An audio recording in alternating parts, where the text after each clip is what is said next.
A Christmas Carol by Charles Dickens, Stave 3, the second of the three spirits. Awaking in the middle of a prodigiously tough snore, and sitting up in bed to get his thoughts together, Scrooge had no occasion to be told that the bell was again upon the stroke of 1. He felt that he was restored to consciousness in the right nick of time, for the especial purpose of holding a conference with the second messenger dispatched to him through Jacob Marley's intervention. But, finding that he had turned uncomfortably cold when he began to wonder which of his curtains this new spectre would draw back, he put them every one aside with his own hands, and lying down again, established a sharp lookout all round the bed. For he wished to challenge the spirit on the moment of its appearance, and did not wish to be taken by surprise, and made nervous. Gentlemen of the free and easy sort, who plume themselves on being acquainted with a move or two, and being usually equal to the time of day, express the wide range of their capacity for adventure by observing that they are good for anything from pitch and toss to manslaughter. Between which opposite extremes, no doubt, there lies a tolerably wide and comprehensive range of subjects. Without venturing for Scrooge quite as heartily as this, I don't mind calling on you to believe that he was ready for a good broad field of strange appearances, and that nothing between a baby and a rhinoceros would have astonished him very much. Now, being prepared for almost anything, he was not by any means prepared for nothing, and consequently when the bell struck 1, and no shape appeared, he was taken with a violent fit of trembling. 5 minutes, 10 minutes, a quarter of an hour went by, yet nothing came. All this time he lay upon his bed, the very core and centre of a blaze of ruddy light, which streamed upon it when the clock proclaimed the hour, and which, being only light, was more alarming than a dozen ghosts, and he was powerless to make out what it meant, or would be at, and was sometimes apprehensive that he might be at the very moment an interesting case of spontaneous combustion, without having the consolation of knowing it. At last, however, he began to think, as you or I would have thought at first, for it is always the person not in the predicament who knows what ought to have been done in it, and would unquestionably have done it too. At last, I say, he began to think that the source of the secret of this ghostly light might be in the adjoining room, from whence, on further tracing, it seemed to shine. This idea taking full possession of his mind, he got up slowly and shuffled in his slippers to the door. The moment Scrooge's hand was on the lock, a strange voice called him by his name, and bade him enter. He obeyed. It was his own room. There was no doubt about that, but it had undergone a surprising transformation. The walls and ceiling were so hung with living green that it looked a perfect grove, from every part of which bright gleaming berries glistened. The crisp leaves of holly, mistletoe, and ivy reflected back the light, as if so many little mirrors had been scattered there. And such a mighty blaze went roaring up the chimney, as the dull petrification of a hearth had never known in Scrooge's time, or Marley's, or for many and many a winter season gone. Heaped up on the floor to form a kind of throne were turkeys, geese, game, poultry, brawn, great joints of meat, suckling pigs, long wreaths of sausages, mince pies, plum puddings, barrels of oysters, red-hot chestnuts, cherry-cheeked apples, juicy oranges, luscious pears, immense twelfth cakes, and seething bowls of punch that made the chamber dim with their delicious steam.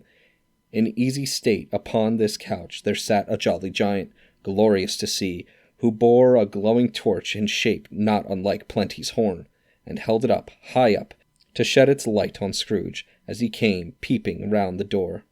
"Come in!" exclaimed the ghost. "Come in and know me better, man." Scrooge entered timidly, and hung his head before the spirit.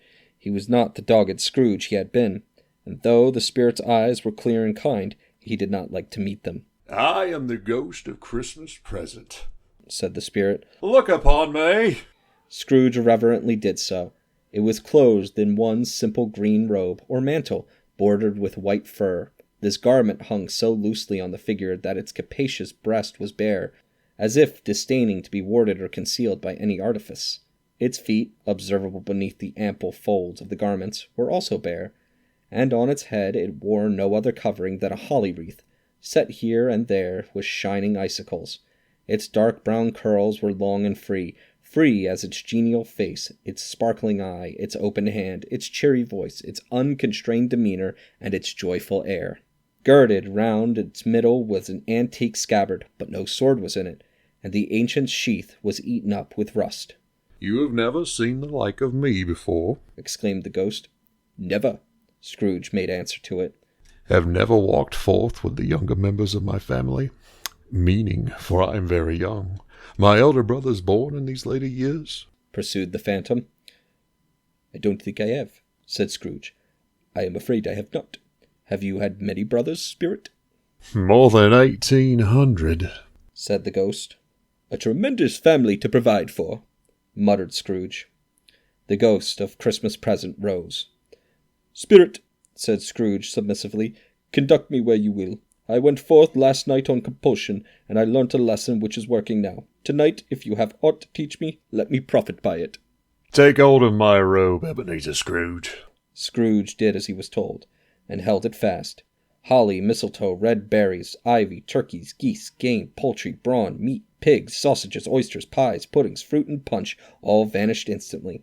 So did the room, the fire, the ruddy glow, the hour of night, and they stood in the city streets of Christmas morning, where, for the weather was severe, the people made a rough, but brisk and not unpleasant kind of music, in scraping the snow from the pavement in front of their dwellings, and from the tops of their houses, whence it was mad delight to the boys to see it come plumping down into the road below, and splitting into artificial little snowstorms. The house fronts looked black enough, and the windows blacker, contrasting with the smooth white sheet of snow upon the roofs, and with dirtier snow upon the ground, which last deposit had been ploughed up in deep furrows by the heavy wheels of carts and wagons, furrows that crossed and recrossed each other hundreds of times where the great streets branched off, and made intricate channels hard to trace in the thick yellow mud and icy water. The sky was gloomy, and the shortest streets were choked up with a dingy mist, half thawed, half frozen, whose heavier particles descended in a shower of sooty atoms, as if all the chimneys in Great Britain had, by one consent, caught fire and were blazing away to their dear hearts' content. There was nothing very cheerful in the climate or the town, and yet was there an air of cheerfulness abroad that the clearest summer air and the brightest summer sun might have endeavored to diffuse in vain. For the people who were shoveling away on the housetops were jovial and full of glee, calling out to one another from the parapets, and now and then exchanging a facetious snowball better-natured missile far than many a wordy jest, laughing heartily if it went right, and not less heartily if it went wrong. The poulterer's shop were still half open, and the fruiterers were radiant in their glory. There were great round pot-bellied baskets of chestnuts, shaped like the waistcoats of jolly old gentlemen, lolling at the doors, and tumbling out in the street in their apoplectic opulence. There were ruddy, brown-faced, broad-girthed Spanish onions, shining in the fatness of their growth like Spanish friars, and winking from their shelves in wanton slyness at the girls as they went by, and glanced demurely at the hung-up mistletoe. There were pears and apples, clustered high in blooming pyramids. There were bunches of grapes, made in the shopkeeper's benevolence to dangle from conspicuous hooks, that people's mouths might water gratis as they passed. There were piles of filberts, mossy and brown, recalling in their fragrance ancient walks among the woods, and pleasant shufflings ankle-deep through withered leaves. There were Norfolk biffins, squab and swarthy, setting off the yellow of the oranges and lemons, and, in the great compactness of their juicy persons, urgently entreating and beseeching to be carried home in paper bags and eaten after dinner.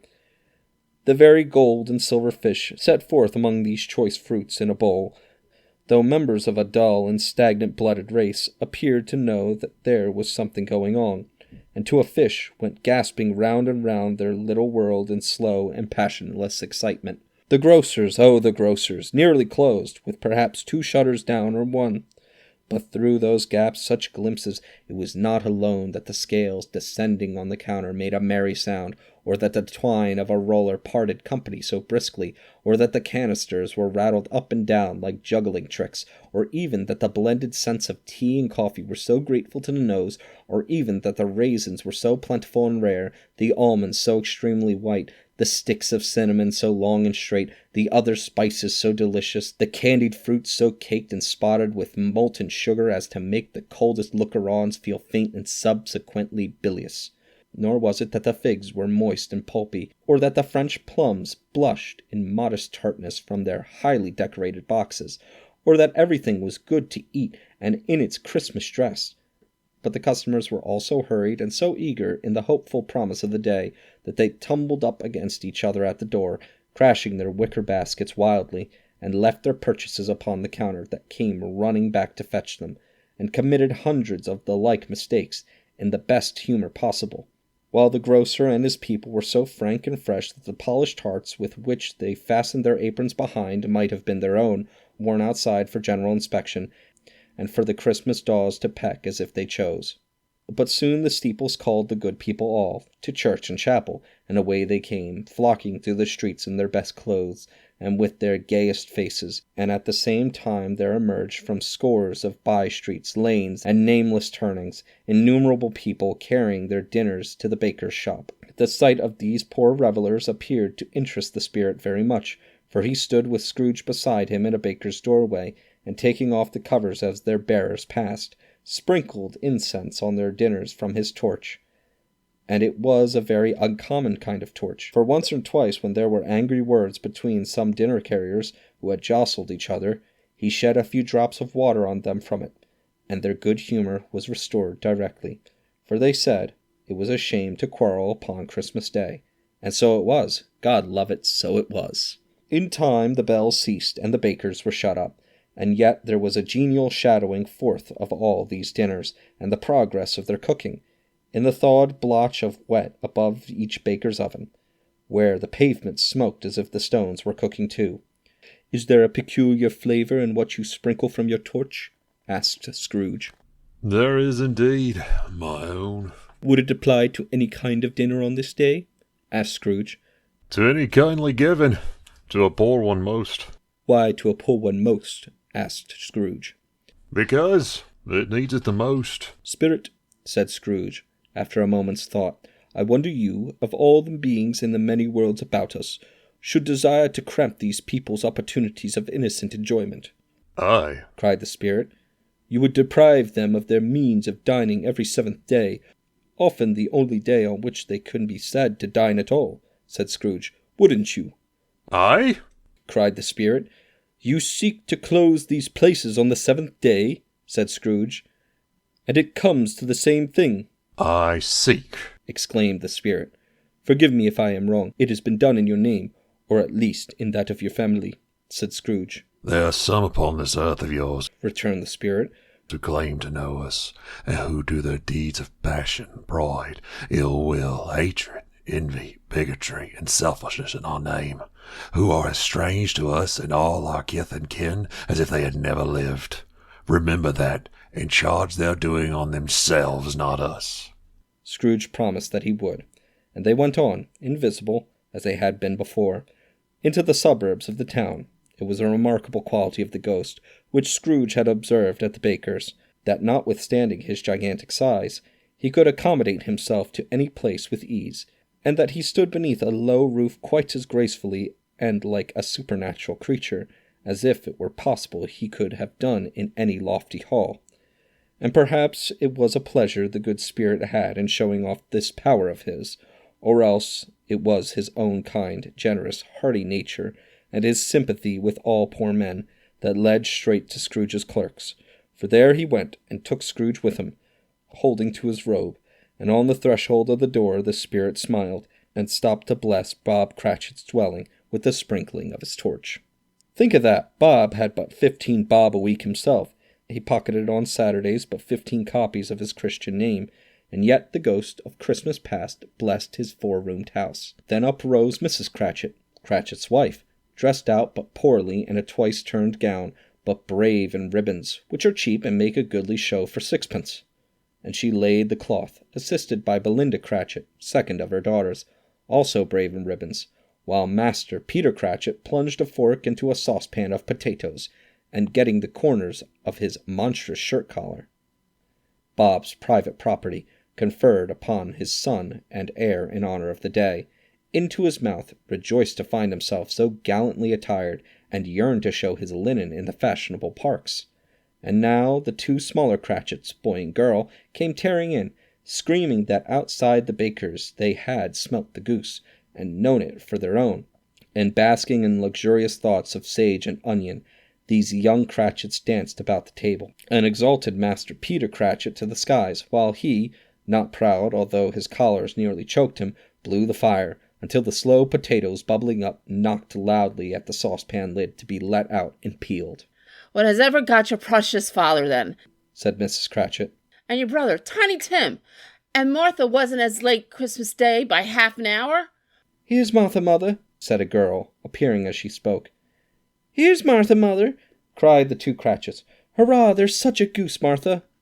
"Why, bless your heart alive, my dear, how late you are," said Mrs. Cratchit, kissing her a dozen times and taking off her shawl and bonnet for her with officious zeal. "We deal a lot of work to finish up last night," replied the girl, "and had to clear away this morning, mother." "Well, never mind, so as long as you are come," said Mrs. Cratchit. "Sit down before the fire, my dear, and have a warm, Lord bless ye." No, there's father coming," cried the two young Cratchits, who were everywhere at once. "Hide, Martha, hide!" So Martha hid herself, and in came little Bob, the father, with at least 3 feet of comforter exclusive on the fringe, hanging down before him, and his threadbare clothes darned up and brushed to look seasonable, and Tiny Tim upon his shoulder. Alas for Tiny Tim, he bore a little crutch, and had his limbs supported by an iron frame. "Why, where's our Martha?" cried Bob Cratchit, looking around. "Not coming," said Mrs. Cratchit. "Not coming?" said Bob, with a sudden declension in his high spirits, for he had been Tim's brood horse all the way from the church, and had come home rampant. "Not coming upon Christmas Day?"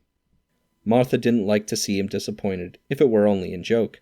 So she came out prematurely from behind the closet door and ran into his arms, while the two young Cratchits hustled Tiny Tim and bore him off into the wash-house, that he might hear the pudding singing in the copper. "And how did little Tim behave?" asked Mrs. Cratchit, when she had rallied Bob on his credulity, and Bob had hugged his daughter to his heart's content. "As good as gold," said Bob. "and better. Somehow he gets thoughtful, sitting by himself so much, and he thinks the strangest things you ever heard. He told me, coming home, that he hoped people saw him in church because he was a cripple, and that it might be pleasant to them to remember upon Christmas Day who made lame beggars walk and blind men see." Bob's voice was tremulous when he told them this, and trembled more when he said that Tiny Tim was growing strong and hearty. His active little crutch was heard upon the floor, and back came Tiny Tim before another word was spoken, escorted by his brother and sister to his stool before the fire, and while Bob, turning up his cuffs, as if, poor fellow, they were capable of being made more shabby, compounded some hot mixture in a jug with gin and lemons, and stirred it round and put it on the hob to simmer. Master Peter and the two ubiquitous young Cratchits went to fetch the goose, with which they soon returned in high procession. Such a bustle ensued you might have thought a goose the rarest of all birds, a feathered phenomenon to which a black swan was a matter of course, and in truth it was something very like it in that house. Mrs. Cratchit made the gravy, ready beforehand in a little saucepan, hissing hot. Master Peter mashed the potatoes with incredible vigor. Miss Belinda sweetened up the applesauce. Martha dusted the hot plates. Bob took Tiny Tim beside him in the tiny corner at the table. The two young Cratchits set chairs for everybody, not forgetting themselves, and mounting guard upon their posts, crammed spoons into their mouths, lest they should shriek for goose before their turn came to be helped. At last the dishes were set on, and grace was said. It was succeeded by a breathless pause, as Mrs. Cratchit, looking slowly all along the carving knife, prepared to plunge it into the breast. But when she did, and when the long-expected gush of stuffing issued forth, one murmur of delight arose all around the board, and even Tiny Tim, excited by the two young Cratchits, beat on the table with the handle of his knife, and feebly cried, "Hurrah!" There never was such a goose. Bob said he didn't believe there ever was such a goose cooked. Its tenderness and flavor, size and cheapness were the themes of universal admiration, eked out by the applesauce and the mashed potatoes. It was a sufficient dinner for the whole family. Indeed, as Mrs. Cratchit said with great delight, surveying one small atom of a bone upon the dish, they hadn't ate it all at last. Yet every one had enough, and the youngest Cratchits in particular, were steeped in sage and onion to the eyebrows. But now, the plates being changed by Miss Belinda, Mrs. Cratchit left the room alone, too nervous to bear witness, to take the pudding up and bring it in. Suppose it should not be done enough. Suppose it should break in turning out. Suppose somebody should have got over the wall of the backyard and stolen it while they were merry with the goose. A supposition at which the two young Cratchits became livid. All sorts of horrors were supposed. Hallo, a great deal of steam, the pudding was out of the copper, a smell like a washing day. There was the cloth, a smell like an eating-house and a pastry-cook's next door to each other, with a laundress next door to that. That was the pudding. In half a minute Mrs. Cratchit entered, flushed but smiling proudly, with the pudding, like a speckled cannon-ball, so hard and firm, blazing in half a quartern of ignited brandy, and bedight with Christmas holly stuck into the top. "Oh, a wonderful pudding!" Bob Cratchit said, and calmly too, that he regarded it as the greatest success achieved by Mrs. Cratchit since their marriage. Mrs. Cratchit said that now the weight was off her mind, she would confess that she had her doubts about the quantity of flour. Everybody had something to say about it, but nobody said or thought it was at all a small pudding for a large family. It would have been flat heresy to do so. Any Cratchit would have blushed to hint at such a thing. At last the dinner was all done, the cloth was cleared, the hearth swept, and the fire made up. The compound in the jug being tasted and considered perfect, apples and oranges were put upon the table, and a shovelful of chestnuts on the fire. Then all the Cratchit family drew round the hearth, in what Bob Cratchit called a circle, meaning half of one, and at Bob Cratchit's elbow stood the family display of glass, 2 tumblers and a custard cup without a handle. These held the hot stuff from the jug, however, as well as golden goblets would have done. And Bob served it out with beaming looks, while the chestnuts on the fire sputtered and cracked noisily. Then Bob proposed, "A Merry Christmas to us all, my dears. God bless us." which all the family re-echoed. God bless us, everyone, said Tiny Tim, the last of all. He sat very close to his father's side upon the little stool. Bob held his withered little hand in his, as if he loved the child, and wished to keep him by his side, and dreaded that he might be taken from him. "Spirit," said Scrooge, with an interest he had never felt before, "tell me if Tiny Tim will live." "I see a vacant seat at this table," replied the ghost, "and a crutch without an owner, carefully preserved. If these shadows remain unaltered by the future, the child will die." "No, no," said Scrooge. "Oh, no, kind spirit, say he will be spared." "If these shadows remain unaltered by the future, none other of my race," returned the ghost, "will find him here. But what difference does it make? If he is likely to die, then let him die and decrease the surplus population." Scrooge hung his head to hear his own words quoted by the spirit, and was overcome with penitence and grief. "Yes, so that in the future perhaps you will hold your tongue until you've discovered what the surplus population is and where it is," said the ghost. "Who are you to decide who shall live and who shall die? It may be that in the sight of heaven you are more worthless and less fit to live than millions like this poor man's child."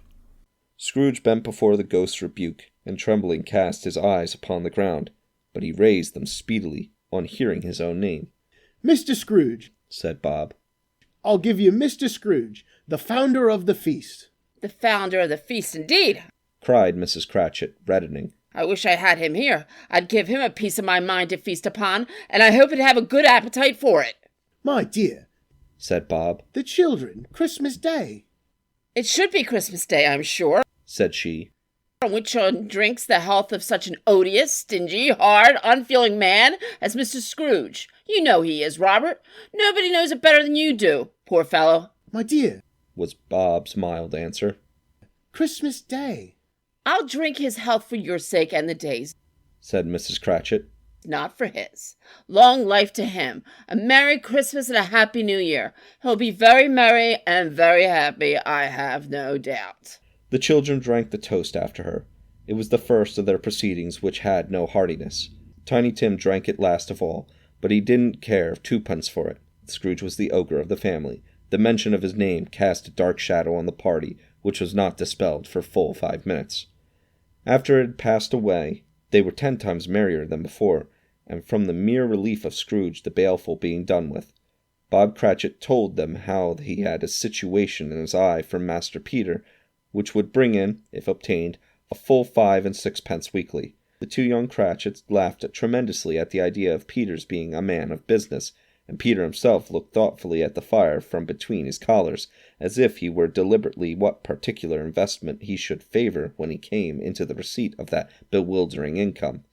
Martha, who was a poor apprentice at a milliner's, then told them what kind of work she had to do, and how many hours she worked at a stretch, and how she meant to lie abed tomorrow morning for a good long rest. Tomorrow, being a holiday, she passed at home. Also how she had seen a countess and a lord some days before, and how the world was much about as tall as Peter, at which Peter pulled up his collar so high that you couldn't have seen his head if you had been there. All this time the chestnuts in the jug went around and round, and by they had a song about a lost child travelling in the snow from Tiny Tim, who had a plaintive little voice, and sang it very well indeed. There was nothing of high mark in this. They were not a handsome family, they were not well dressed, their shoes were far from being waterproof, their clothes were scanty, and Peter might have known, and very likely did, the inside of a pawnbroker's. But they were happy, grateful, pleased with one another, and contented with the time, and when they faded, and looked happier yet in the bright sprinklings of the spirit's torch at parting, Scrooge had his eye upon them, and especially on Tiny Tim, until the last. By this time it was getting dark, and snowing pretty heavily. And as Scrooge and the spirit went along the streets, the brightness of the roaring fires in kitchens, parlours, and all sorts of rooms was wonderful. Here the flickering of the blaze showed preparations for a cosy dinner, with hot plates baking through and through before the fire, and deep red curtains ready to be drawn to shut out the cold and darkness. There all the children of the house were running out into the snow to meet their married sisters, brothers, cousins, uncles, aunts, and be the first to greet them. Here again were shadows on the window blind of guests assembling, and there a group of handsome girls, all hooded and fur-booted, and all chattering at once, tripped lightly off to some near neighbour's house, where, woe upon the single man who saw them enter, artful witches, well they knew it, in a glow. But if you had judged from the numbers of the people on their way to friendly gatherings, you might have thought that no one was at home to give them welcome when they got there, instead of every house expecting company, and piling up its fires half chimney high, blessings on it how the ghost exulted, how it bared its breadth of breast, and opened its capacious palm, and floated on, outpouring, with a generous hand, its bright and harmless mirth on everything within its reach. The very lamplighter, who ran on before, dotting the dusky street with specks of light, and who was dressed to spend the evening somewhere, laughed out loudly as the spirit passed, though little kenned the lamplighter that he had any company but Christmas. And now, without a word of warning from the ghost, they stood upon a bleak and desert moor, where monstrous masses of rude stone were cast about, and though it was the burial place of giants, and water spread itself whatsoever it listed, or would have done so, but for the frost that held its prisoner, and nothing grew but moss and furze, and coarse rank grass. Down in the west the setting sun had left a streak of fiery red, which glared upon the desolation for an instant, like a sullen eye, and frowning lower, lower yet, was lost in the thick gloom of the darkest night. "What is this place?" asked Scrooge. "A place where miners live, who labour in the bowels of the earth," returned the spirit. "But they know me. See?" A light shone from the window of a hut, and swiftly they advanced towards it. Passing through the wall of mud and stone, they found a cheerful company assembled round a glowing fire. An old man and woman, with their children and their children's children, and another generation beyond that, all decked out gaily in their holiday attire. The old man, in a voice that seldom rose above the howling of the wind upon the barren waste, was singing them a Christmas song. It had been a very old song when he was a boy, and from time to time they all joined in the chorus. So surely as they raised their voices, the old man got quite blithe and loud, and so surely as they stopped, his vigour sank again. The spirit did not tarry here, but bade Scrooge hold his robe, and passing on above the moor sped. Whither? Not to sea? To sea. To Scrooge's horror, looking back, he saw the last of the land, a frightful range of rocks behind him, and his ears were deafened by the thundering of water, as it rolled and roared and raged among the dreadful caverns it had worn, and fiercely tried to undermine the earth. built upon a dismal reef of sunken rock some league or so from shore, on which the waters chafed and dashed the wild year through, there stood a solitary lighthouse. Great heaps of seaweed clung to its base, and storm-birds, born of the wind one might suppose, as seaweed of the water, rose and fell about it. Like the waves, they skimmed. But even here 2 men who watched the light had made a fire, that through the loophole in the thick stone walls shed out a ray of brightness on the awful sea. Joining their horny hands over the rough table at which they sat, they wished each other Merry Christmas in their can of grog, and one of them, the elder too, with his face all damaged and scarred with hard weather, as the figurehead of an old ship might be, struck up a sturdy song. That was like a gale in itself. Again the ghost sped on, above the black and heaving sea, on until, being far away, as he told Scrooge, from any shore, they lighted on a ship. They stood beside the helmsman at the wheel, the lookout in the bow, the officers who had the watch, dark ghostly figures in their several stations. But every man among them hummed a Christmas tune, or had a Christmas thought, or spoke below his breath to his companion of some bygone Christmas day, with homeward hopes belonging to it, and every man on board, waking or sleeping, good or bad, had had a kinder word for another on that day than on any other day in the year, and had shared to some extent in its festivities, and had remembered those he cared for at a distance, and had known that they delighted to remember him. It was a great surprise to Scrooge, while listening to the moaning of the wind, and thinking what a solemn thing it was to move on through the lonely darkness over an unknown abyss, whose depths were secrets as profound as death. It was a great surprise to Scrooge, while thus engaged, to hear a hearty laugh. It was a much greater surprise to Scrooge to recognize it as his own nephew's, and to find himself in a bright, dry, gleaming room, while the spirit standing smiling by his side, and looking at the same nephew with approving affability. "Ha ha!" laughed Scrooge's nephew. "Ha ha ha!"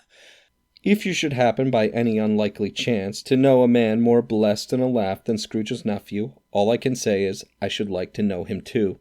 Introduce him to me, and I'll cultivate his acquaintance. It is a fair, even-handed, noble adjustment of things, that while there is infection and disease and sorrow, there is nothing in the world so irresistibly contagious as laughter and good humor.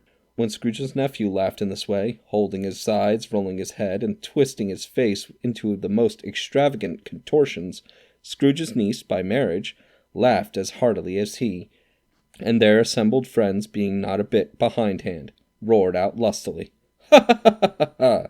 "He said that Christmas was a humbug, as I live!" cried Scrooge's nephew. "He believed it too!" "More shame for him, Fred," said Scrooge's niece, indignantly. "Bless those women. They never do anything by halves. They are always in earnest."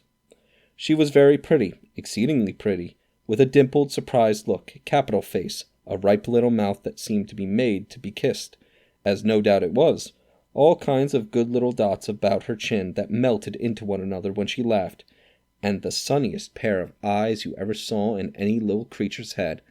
Altogether she was what you would have called provoking, you know, but satisfactory too. Oh, perfectly satisfactory.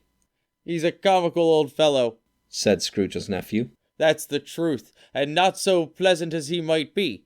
However, his offenses carry their own punishment, and I have nothing to say against him." "I'm sure he's very rich, Fred," hinted Scrooge's niece. "At least you always tell me so." "What of that, my dear?" said Scrooge's nephew. "His wealth is of no use to him. He don't make himself comfortable with it. He hasn't had the satisfaction of thinking that he is ever going to benefit us with it." "I have no patience with him," observed Scrooge's niece. Scrooge's niece's sisters, and all the other ladies, expressed the same opinion. "Oh, I have," said Scrooge's nephew. "I am sorry for him. I couldn't be angry with him if I tried. Who suffers by his ill whims? Himself, always. Here, he takes it into his head to dislike us, and he won't come and dine with us. What's the consequence? He doesn't lose much of a dinner." "Indeed, I think he loses a very good dinner," interrupted Scrooge's niece. Everybody else said the same, and they must be allowed to have been competent judges, because they had just had dinner, and with the dessert upon the table, were clustered round the fire by lamplight. "Well, I'm very glad to hear it," said Scrooge's nephew. "because I haven't great faith in these young housekeepers. What do you say, Topper?" Topper had clearly got his eye upon one of Scrooge's niece's sisters, for he answered that a bachelor was a wretched outcast, who had no right to express an opinion on the subject, whereat Scrooge's niece's sister, the plump one with the lace tucker, not the one with the roses, blushed. "Do go on, Fred," said Scrooge's niece, clapping her hands. "He never finishes what he begins to say. He is such a ridiculous fellow."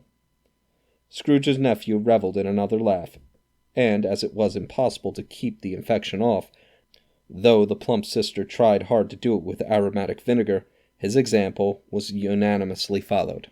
"I was only going to say," said Scrooge's nephew, "that the consequence of him taking a dislike to us and not making merry with us is, as I think, that he loses some pleasant moments which could do him no harm. I am sure he loses pleasanter companions than he can find in his own thoughts, either in his old mouldy office or in dusty chambers. I mean to give him the same chance every year, whether he likes it or not, for I pity him. He may rail at Christmas till he dies, but he can't help thinking better of it. I defy him, if he finds me going there in good temper year after year and saying, 'Uncle Scrooge, how are you?' But it only puts him in the vein to leave his poor clerk £50. That's something, and I think I shook him yesterday." It was their turn to laugh now at the notion of his shaking Scrooge. But being thoroughly good-natured, and not much caring what they laughed at, so that they laughed at any rate, he encouraged them in their merriment, and passed the bottle joyously. After tea they had some music, for they were a musical family, and knew what they were about. When they sung a glee or catch, I can assure you, especially Topper, who could growl away in the bass like a good one, and never swell the large veins in his forehead, or get red in the face over it. Scrooge's niece played well upon the harp, and played among other tunes a simple little air, a mere nothing, you might learn to whistle it in 2 minutes, which had been familiar to the child who fetched Scrooge from the boarding-school, as he had been reminded by the ghost of Christmas past. When this strain of music sounded, all the things that the ghost had shown him came upon his mind. He softened more and more, and thought that if he could have listened to it often, years ago, he might have cultivated the kindness of life for his own happiness with his own hands, without resorting to the sexton's spade that buried Jacob Marley. But they didn't devote the whole evening to music. After a while they played at forfeits, for it is good to be children sometimes, and never better than at Christmas, when its mighty founder was a child himself. Stop! There was first a game of blindman's buff. Of course there was. And I no more believe Topper was really blind than I believe he had eyes in his boots. My opinion is that it was a done thing between him and Scrooge's nephew, and that the ghost of Christmas present knew it. The way he went after that plump sister and the lace tucker was an outrage on the credulity of human nature. Knocking down the fire-irons, tumbling over the chairs, bumping against the piano, smothering himself among the curtains wherever she went, there went he. He always knew where the plump sister was. He wouldn't catch anybody else. If you had fallen up against him, and some of them did, on purpose, he would have made a feint of endeavoring to seize you, which would have been an affront to your understanding, and would have instantly sidled off in the direction of the plump sister. She often cried out that it wasn't fair, and it really was not. But when at last he caught her, when in spite of all her silken rustlings, and her rapid flutterings past him, he got her into the corner whence there was no escape, then his conduct was the most execrable.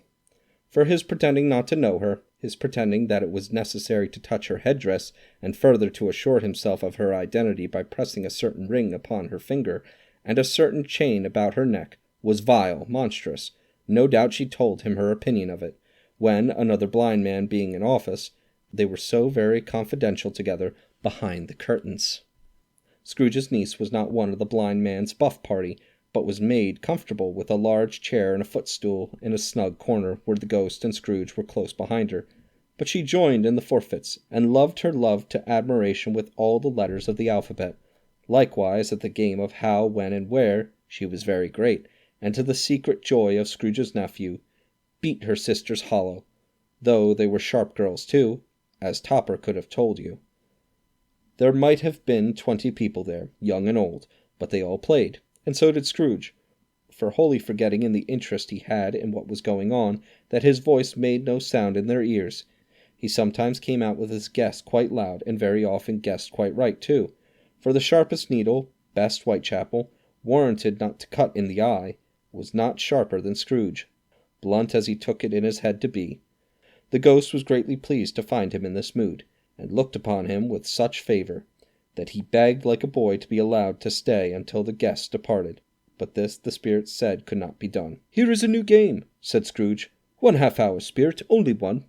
It was a game called Yes and No, where Scrooge's nephew had to think of something, and the rest must find out what. He only answering to their questions yes or no, as the case was. The brisk fire of questioning to which he was exposed elicited from him that he was thinking of an animal, a live animal, rather a disagreeable animal, a savage animal. An animal that growled and grunted sometimes, and talked sometimes, and lived in London, and walked about the streets, and wasn't made a show of, and wasn't led by anybody, and didn't live in a menagerie, and was never killed in a market, and was not a horse, or an ass, or a cow, or a bull, or a tiger, or a dog, or a pig, or a cat, or a bear. At every fresh question that was put to him, this nephew burst into a fresh roar of laughter, and was inexpressibly tickled, that he was obliged to get up off the sofa and stamp. At last the plump sister, falling into a similar state, cried out, "I have found it! I know what it is, Fred! I know what it is!" "What is it?" cried Fred. "It's your Uncle Scrooge!" Which it certainly was. Admiration was the universal sentiment, though some objected that the reply to "Is it a bear?" ought to have been "Yes," insomuch as an answer in the negative was sufficient to have diverted their thoughts from Mr. Scrooge, supposing they had ever had any tendency that way. "He has given us plenty of merriment, I am sure," said Fred, "and it would be ungrateful not to drink to his health. Here is a glass of mulled wine ready to our hand at the moment, and I say, Uncle Scrooge!" "Well, Uncle Scrooge!" they cried. "A Merry Christmas and a Happy New Year to the old man, whatever he is," said Scrooge's nephew. "He wouldn't take it from me, but may he have it nevertheless. Uncle Scrooge!" Uncle Scrooge had imperceptibly become so gay and light of heart that he would have pledged the unconscious company in return, and thanked them in an inaudible speech if the ghost had given him time.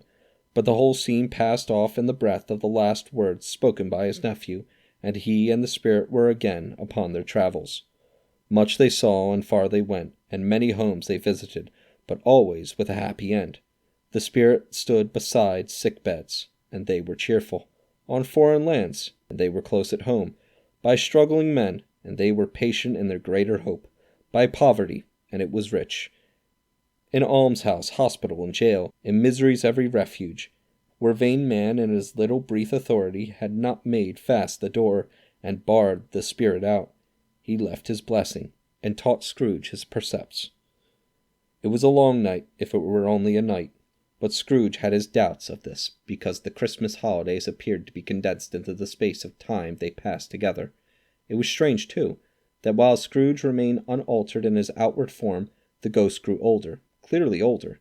Scrooge had observed this change, but never spoke of it, until they left a children's 12th night party, when looking at the spirit as they stood together in an open place, he noticed that its hair was grey. "Are spirits' lives so short?" said Scrooge. "My life upon this globe is very brief," replied the ghost. "It ends tonight." "Tonight?" cried Scrooge. "Tonight at midnight. Hark, the time is drawing near." The chimes were ringing the 11:15 at that moment. "Forgive me if I am not justified in what I ask," said Scrooge, looking intently at the spirit's robe, "but I see something strange and not belonging to yourself protruding from under your skirts. Is it a foot or a claw?" "It might be a claw for the flesh there is upon it," was the spirit's sorrowful reply. "Look here." From the foldings of its robe it brought 2 children, wretched, abject, frightful, hideous, miserable. They knelt down at its feet, and clung upon the outside of its garment. "Oh, man, look here! Look down here!" exclaimed the ghost.